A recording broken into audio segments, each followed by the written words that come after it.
Hezbollah ഇസ്രായേലിന് മേൽ missile മഴ പെയ്യിക്കുവാൻ തുടങ്ങി എന്ന വാർത്തയാണ് വന്നുകൊണ്ടിരിക്കുന്നത്. ഇറാൻ നേരിട്ട് യുദ്ധക്കളത്തിലിറങ്ങാതെ ഹിസ്ബുള്ളയെ ശക്തമായ ആക്രമണ രംഗത്തിറക്കുക എന്നതാണ് ഇറാന്റെ തന്ത്രമെന്ന് വിലയിരുത്തപ്പെടുകയാണ്. ഇറാനുമായി നേരിട്ടുള്ള യുദ്ധം ഒഴിവാക്കുന്നതിനുള്ള എല്ലാ ശ്രമങ്ങളും ഇസ്രായേൽ നടത്തിക്കൊണ്ടിരിക്കുന്നതായാണ് വാർത്ത. ബെഞ്ചമിൻ നെതന്യാഹു തന്റെ പ്രതിനിധികളെ ഒരു രാഷ്ട്രീയ പരിഹാരം കാണുന്നതിന് വേണ്ടി കൈറോവിലേക്ക് അയച്ചതായും വാർത്ത നേരത്തെ വന്നിട്ടുണ്ടായിരുന്നു.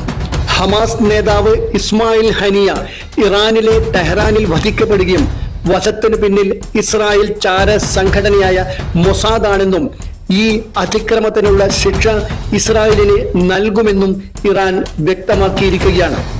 ഇറാൻ നേരിട്ട് ഇസ്രായേലിനെ ആക്രമിച്ചാൽ എന്തായിരിക്കും സംഭവിക്കുക എന്ന കാര്യം പ്രവചനാതീതമാണ്.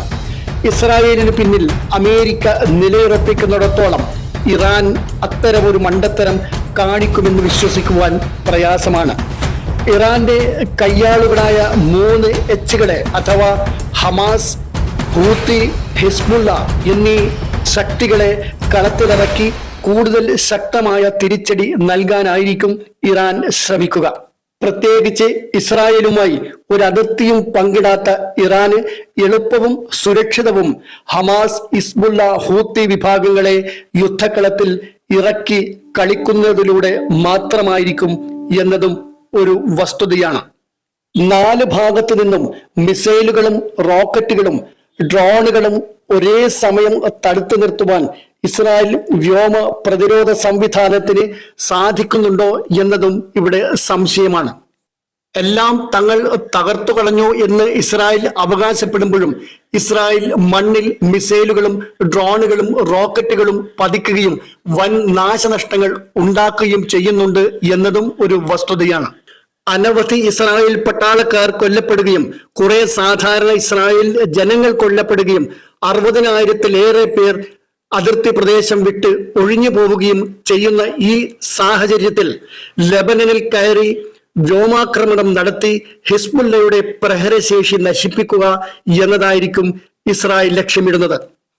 ലബനാനെ മറ്റൊരു ഗാസയാക്കി മാറ്റുവാനും ഹമാസിനെ തകർക്കാൻ ഇറങ്ങിയതുപോലെ ഹിസ്ബുള്ളയെ തകർക്കാൻ ഇറങ്ങുക എന്നതുമാണ് ഇസ്രായേൽ ആസൂത്രണം ചെയ്യുന്ന പദ്ധതി എന്നാണ് മനസ്സിലാവുന്നത്. ഇസ്രായേലിനെ അഥവാ ഇറാൻ നേരിട്ടാക്രമിച്ചാൽ ഇസ്രായേലിനു വേണ്ടി യുദ്ധത്തിനിറങ്ങാൻ എല്ലാവിധ തയ്യാറെടുപ്പുകളും അമേരിക്ക നടത്തി കഴിഞ്ഞിരിക്കുകയാണ്. ഇസ്രായേലിന് ലഭിക്കുന്ന ഓരോ തിരിച്ചടിയും മേഖലയിൽ ഇറാന് സ്വാധീനവും ശക്തിയും വർദ്ധിപ്പിക്കുവാനുള്ള കാരണമായി തീരും, സാഹചര്യമായി തീരും എന്ന ആശങ്കയാണ് അമേരിക്കയെ ഇസ്രായേലിന് പിന്നിൽ അണിനിരക്കുവാൻ പ്രേരിപ്പിക്കുന്ന മുഖ്യ ഘടകം. ഇസ്രായേലിന്റെ ഏറ്റവും ശക്തവും മർമ്മപ്രധാനവുമായ പ്രതിരോധ വലയം അഥവാ അയേൺ ഡോം തന്നെയായിരിക്കും ഹിസ്ബുള്ളയുടെ ലക്ഷ്യം. അയേൺ ഡോം സിസ്റ്റത്തെ തകർക്കുവാൻ ശക്തിയുള്ള ഹൈപ്പർസോണിക് ആന്റി ബാലിസ്റ്റിക് മിസൈലുകൾ ഹിസ്ബുള്ളയിലൂടെ പ്രയോഗിച്ചായിരിക്കും ഇറാൻ ഇസ്രായേലിനെ നേരിടുവാനുള്ള സാധ്യത. ഇറാനെ നേരിട്ട് യുദ്ധക്കളത്തിലിറക്കുവാൻ ഏറ്റവും ആഗ്രഹിക്കുന്നത് അമേരിക്ക തന്നെയായിരിക്കും. കാരണം അതുവഴി ഇറാനെ തകർക്കുവാനും ഇറാന്റെ തകർച്ച പശ്ചിമേഷ്യയിൽ റഷ്യയുടെയും ചൈനയുടെയും ബലം കുറയ്ക്കുകയും അതുവഴി ഇസ്രായേലിനും അമേരിക്കയ്ക്കും മേഖലയിലെ മേധാവിത്വം കൈയാളുവാനും നിലനിർത്തുവാനും സാധിക്കും എന്നതാണ് അമേരിക്കയുടെ പ്രതീക്ഷ.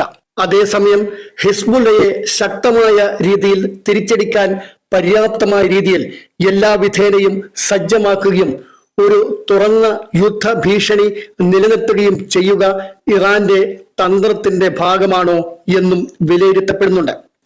ഇസ്രായേലിനെ പരമാവധി പ്രതിസന്ധിയിലും പ്രതിരോധത്തിലും അകപ്പെടുത്തുകയും അമേരിക്ക നേരിട്ട് ഇടപെടാനുള്ള സാഹചര്യങ്ങൾ ഒഴിവാക്കുകയും ചെയ്യുന്നതിലൂടെ ഇസ്രായേലിനെ ഇതേ രീതിയിൽ ഒറ്റപ്പെടുത്തി 4 ഭാഗത്തു നിന്നും ആക്രമിക്കുകയും എന്നതും ഇറാന്റെ തന്ത്രത്തിന്റെ ഭാഗം തന്നെയാവാം.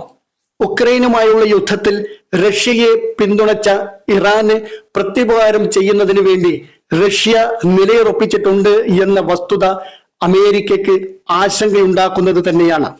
അതുകൊണ്ട് തന്നെ ഈ ഒരു തുറന്ന യുദ്ധത്തിനുള്ള സാഹചര്യം ഒഴിവാക്കുവാനുള്ള പരിശ്രമമായിരിക്കും ആദ്യം അമേരിക്കയുടെയും ഇസ്രായേലിന്റെയും ഭാഗത്തു നിന്നും ഉണ്ടാവുക.